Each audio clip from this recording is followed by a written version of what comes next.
The price of carbon saw its largest hike yet this weekend since Liberals introduced the climate measure, jumping from $50 per tonne of emissions to $65.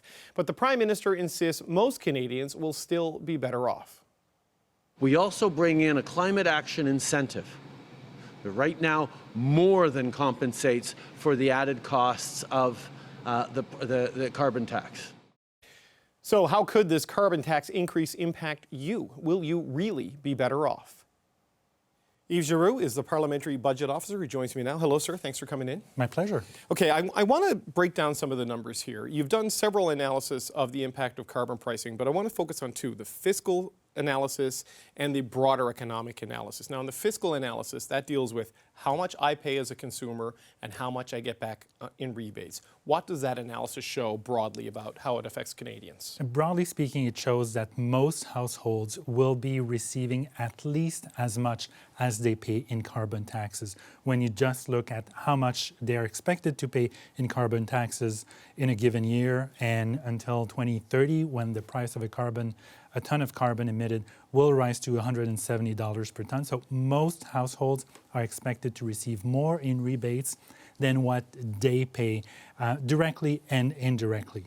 Okay, so this is in line with what the government has been saying. For the vast majority of Canadians, you will get more back in rebates than you pay out even as the carbon price goes up. Yes, if you look just at the amount that you pay versus the amount of the rebate that you receive per year, it's expected to be a net benefit for most households. The losers, so to speak, will be those in the top quintile, so the 20% of households who earn the top incomes because of their consumption patterns. Right. Of course, it will vary depending on individual households, but on average, those 80% in the bottom distribution are expected to be net beneficiaries. Okay, so that's a straight fiscal interaction, how I interact with the program and the rebate program, or ordinary Canadians do in terms of what they get back.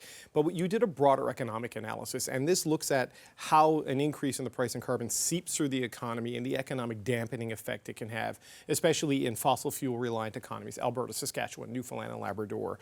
What's the net out of that? How does that affect Canadians overall by 2030? Well, when you look into the impact of a carbon tax that will rise to 170 ton per CO2 equivalent, then it starts to have impacts on the economic fabric. For example, if you're a transportation business, you rely presumably quite heavily on fossil fuels.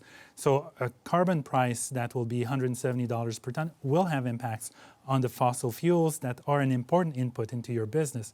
So this is expected to have significant impact on the economy as a whole, but also on specific sectors. So once we take that into consideration, we find that most households will be worse off with a carbon tax than they would be without a carbon tax. Okay, so explain to me how you get to that calculation, because if I'm getting back more than I'm paying out, which your first analysis shows, I'm better off.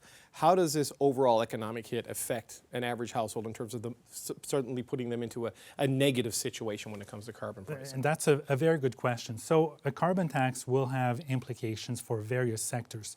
For example, if you are, as I mentioned before, a transportation business, you're a trucking company, for example, the input that you have, labor, capital, fuel will be much more expensive. So the business is potentially going to be slightly less competitive, could be in need of retrofits for the trucks, different types of trucks, more fuel efficient. That will have impacts on the company's bottom line. So that's one specific example. But at the level of a sector or an economy, it's expected to result in slightly lower employment income, and also investment income. For example, as a shareholder, if you invest in oil and gas corporations or in the transportation sector, to use that example, the returns are very likely to be slightly lower than in the absence of a carbon tax. So that's how we compute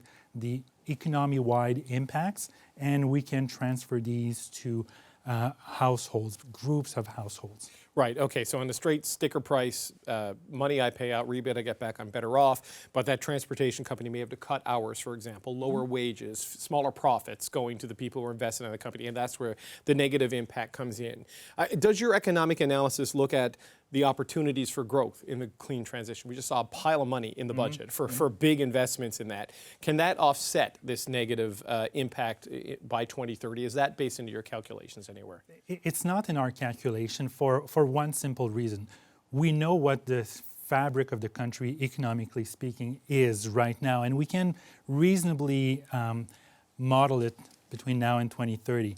But we don't know exactly what will be the rate of adoption of new technologies or what will be the exact behavioral changes of utility companies, for example, in the way they generate electricity. So it's very difficult to model changes for things that are not yet known, that have not yet been implemented on a large scale. So that's why the reports that we released recently does not take into account the potential economic benefits of technological innovation, for example, to generate fuels or energy in a less carbon-intensive way. Right, so the downside risk is in the analysis. The upside potential is not necessarily there because it's just coming on stream. So this could change for the better if it works. It could. However, between now and 2030 is a relatively short period of time This is very true. to implement new technologies on a scale that would be significant enough to have a measurable impact on the economy. So I know you don't like to necessarily wade into the political argument, but I just want to help in settling, because since your report came out, we've seen the government say people will be better off, or most people will be better off. They'll get back more than they pay in.